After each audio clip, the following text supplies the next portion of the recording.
Hello and welcome. Dear friends, today we will talk about one of the important plant hormones, ethylene.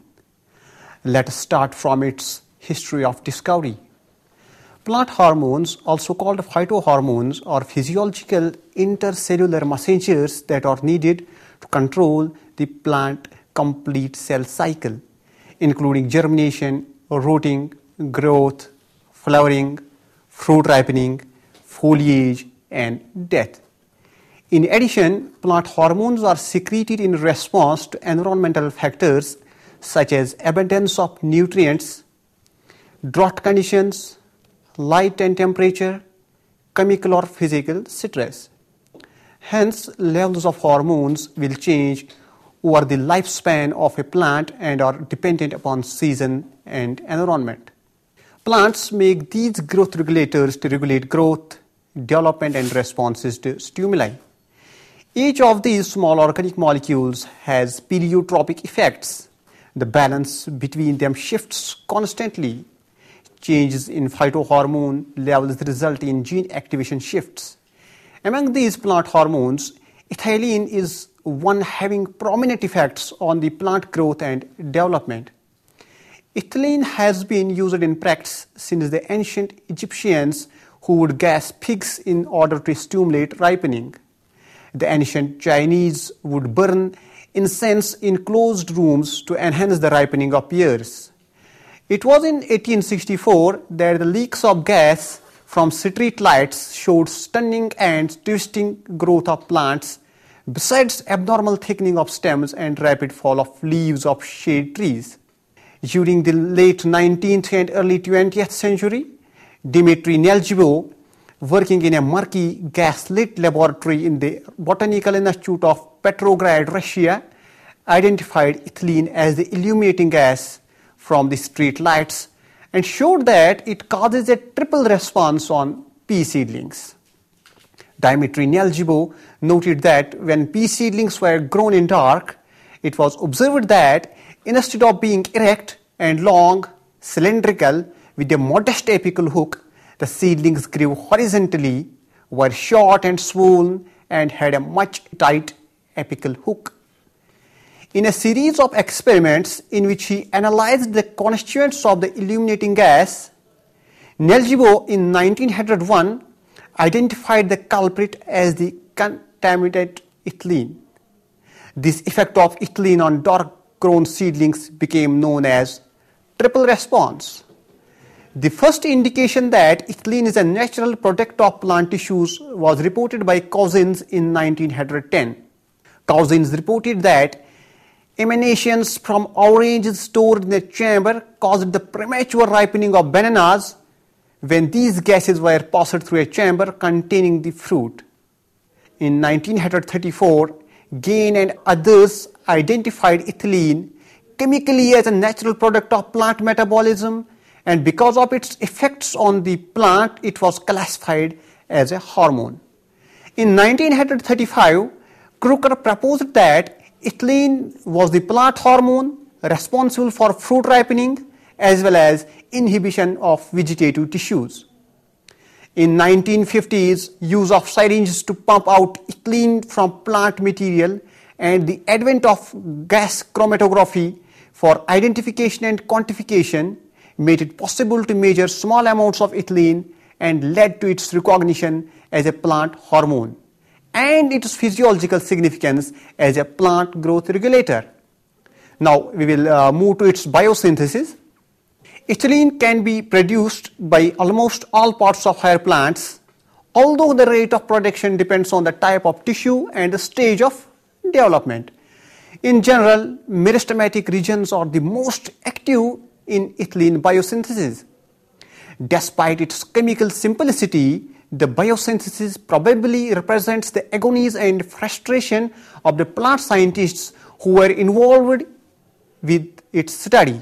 Because of the fact that homogenization of ethylene producing tissues completely abolishes the ethylene producing activity, studies of the biosynthesis pathway had to be done at tissue level or with non-enzymatic model systems.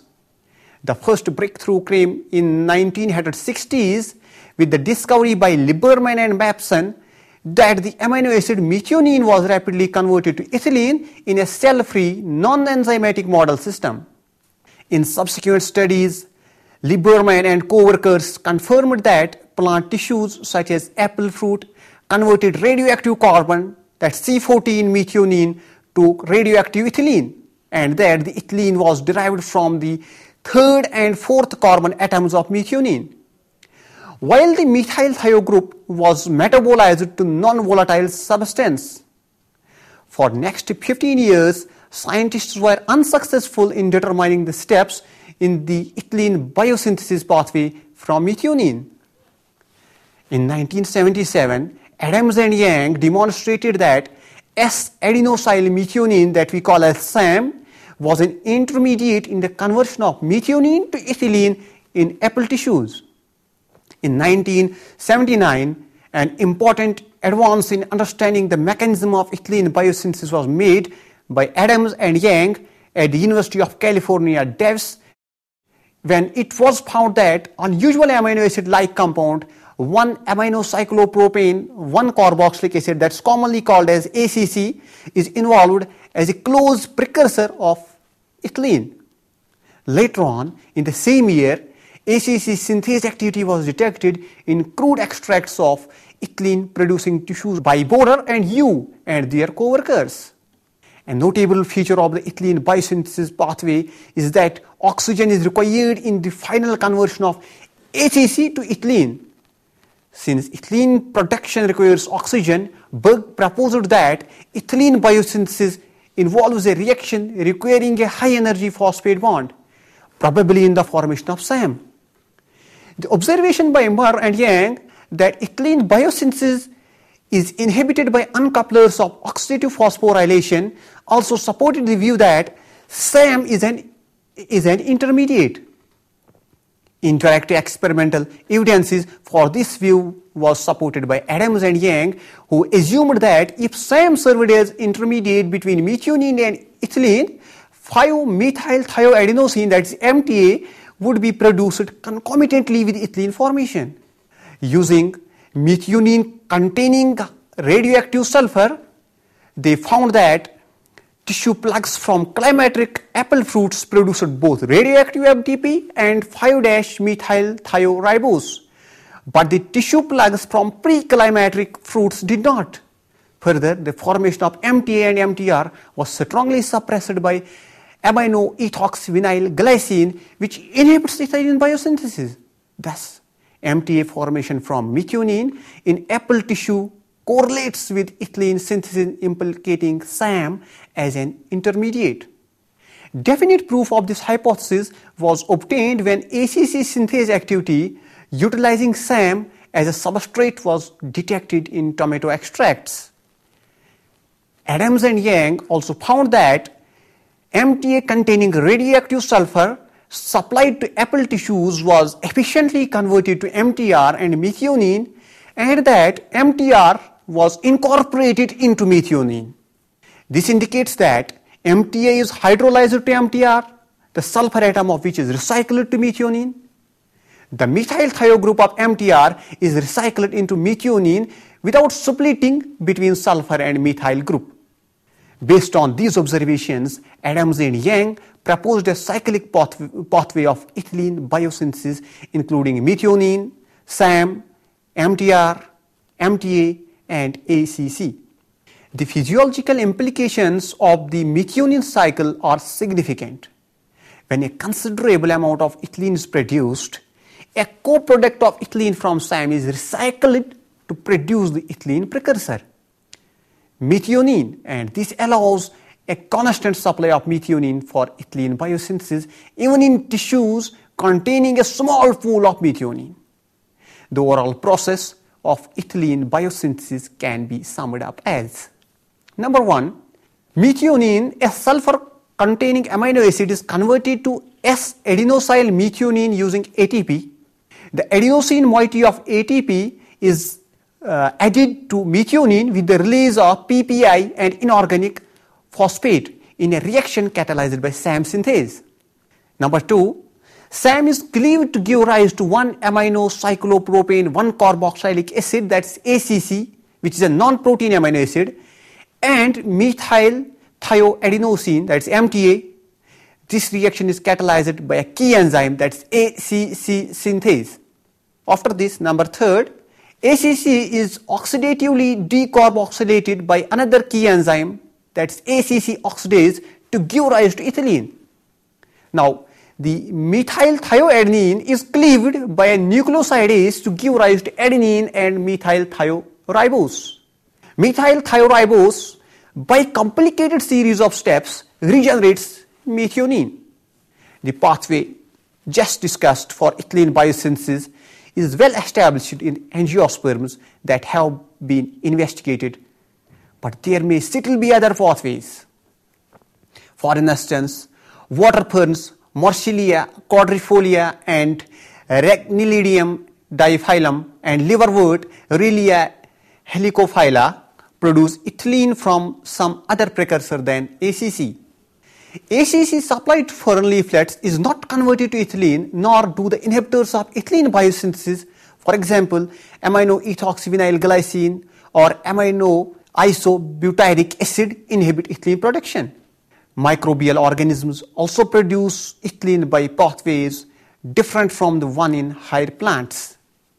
It's important to mention that ethylene in higher plants can be produced by the oxidation of many types of organic molecules, especially unprotected long-chain fatty acids. Several enzymes like lipooxygenase, peroxidase can non-specifically catalyze the oxidation and generate substantial quantities of ethylene.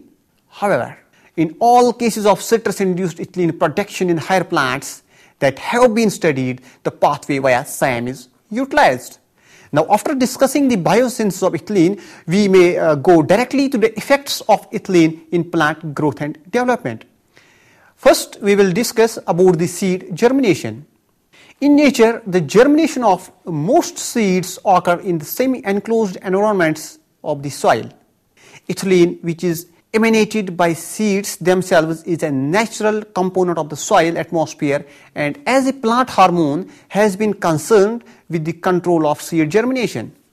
The fact that the removal of endogenously evolved ethylene from the ambient atmosphere by an ethylene absorbent significantly delays the germination of cockleber, lettuce and apple seeds demonstrates that ethylene produced prior to germination functions as an endogenous germination stimulator. The ACC, which I already said is a precursor of ethylene, content in seeds increases during water imbibition, and addition of ACC greatly stimulates ethylene production. The patterns of ethylene production by seeds during imbibition differ markedly among seeds. In all cases, the first peak of ethylene production coincides with the splitting of the seed coat due to radical protrusion, suggesting that ethylene is produced in attendance with seed tissue growth. Nevertheless, ethylene production in many seeds is detectable long before any visible sign of germination is evident. No ethylene production is detected in the dry seeds, suggesting that internal concentrations of ethylene in intact seeds are near threshold required to induce germination. After seed germination, we will discuss about the role of ethylene in apical dominance and dormancy. Besides playing a role in seed germination, ethylene helps to overcome seed dormancy and apical dominance. Ethylene or ethafone, when applied to cereals, breaks dormancy and initiates germination. Bud dormancy may also be broken by ethylene, and ethylene treatment is sometimes used to promote sprouting in potato tubers and other bulbs. Apical dominance in agropyron repens is overcome by the spray of ethylene. Ethafone was shown to increase tillering in barley. Release from apical dominance is involved in this phenomenon. Enhancement of sprouting of corms and increased production of corms is reported in gladioles. Now, root growth and development. Spectacular promotion of adventitious rooting by ethylene to whole plant has been demonstrated by Zimmerman and Hitchcock working at Boyce Thompson Institute. It was also reported that synthetic auxins stimulate rooting and also ethylene evolution. These findings suggested that endogenous ethylene is a natural regulator of root primordial formation or outgrowth, and that the gas participates in auxin-promoted root growth. Ethylene is capable of inducing adventitious root formation in leaves, stems, flower stems, and even other roots. This response requires usually high ethylene concentration, that's up to 10 microliters per liter. Ethylene has been shown to act as a positive regulator of root hair formation in several species.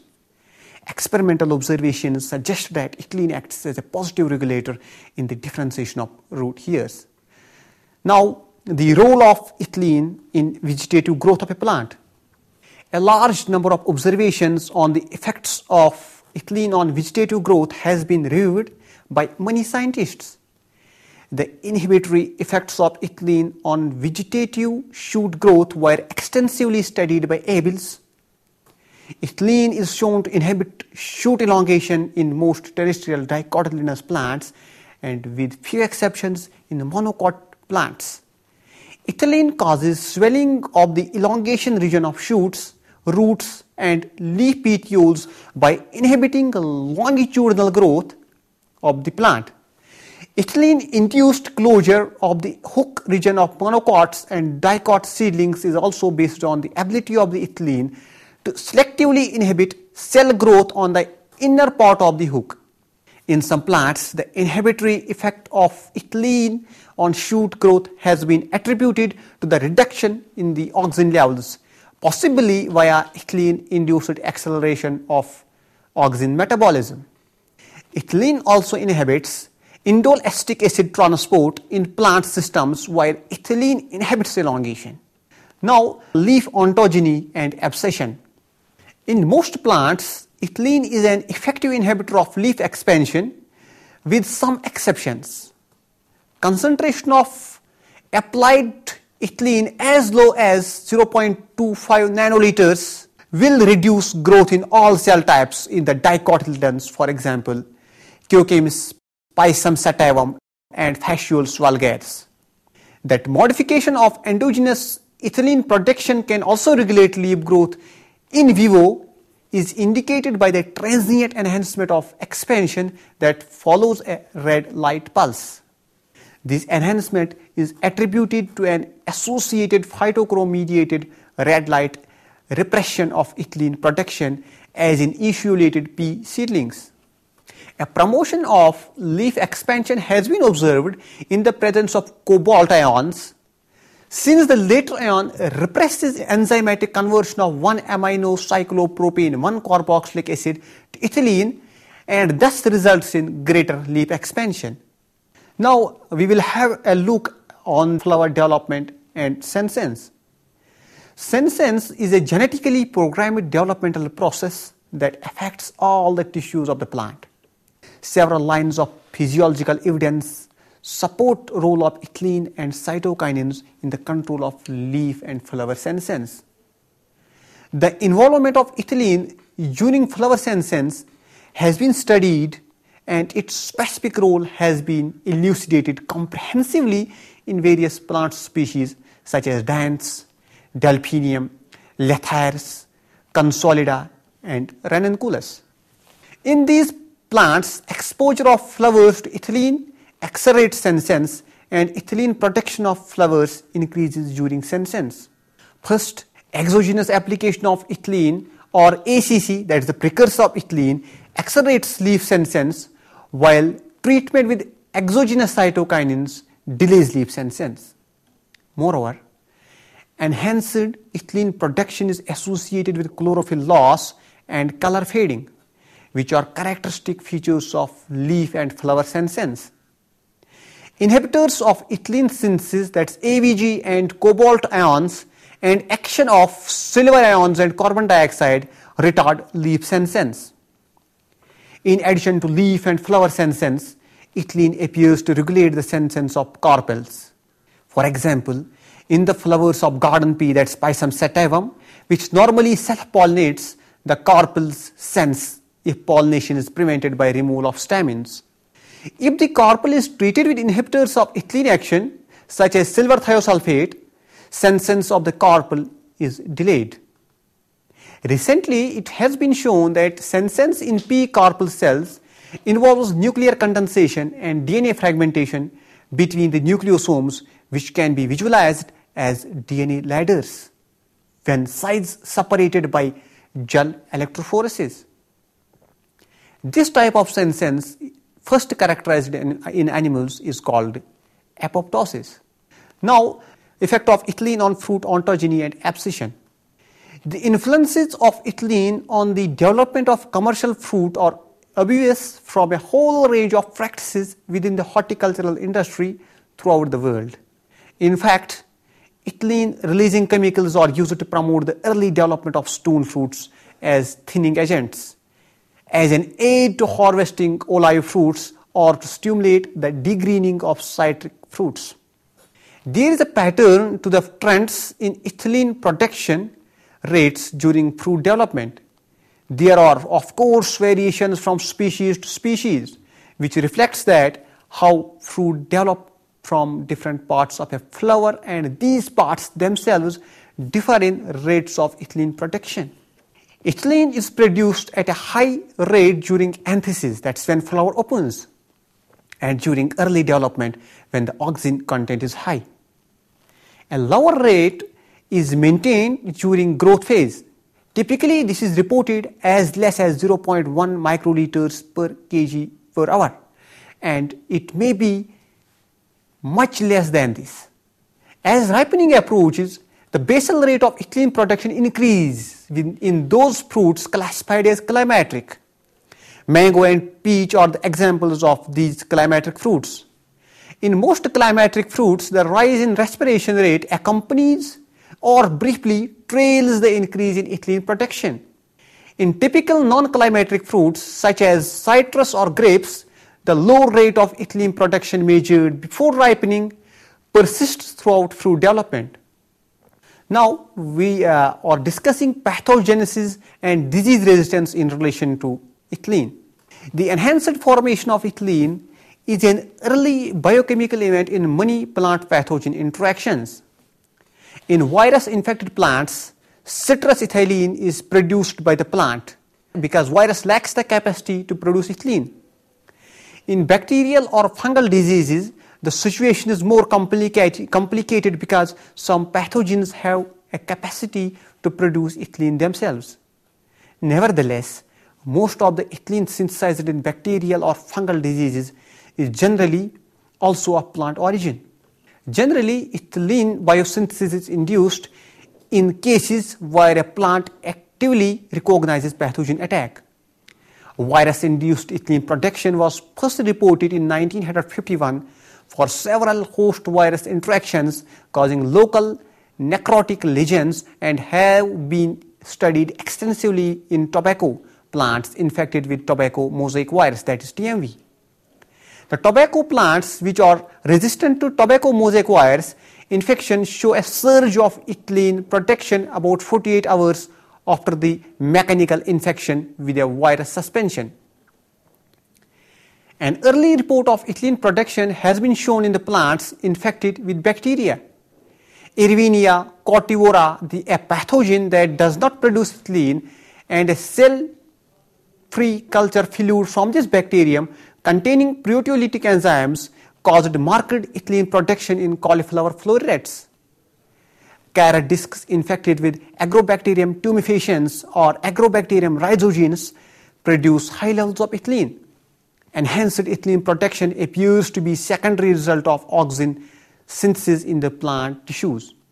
In 1950, Williamson described ethylene as a metabolic product of plant infected with various fungal diseases.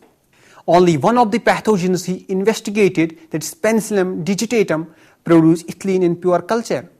He concluded that fungal infection generally caused increased ethylene production in the plant. Later studies confirmed the studies of Williamson. Friends, we can conclude from today's lecture that ethylene is almost involved in the whole process of plant development and senescence. Its involvement in plant growth and development starts right from seed germination up to the death of the plant. Thanks.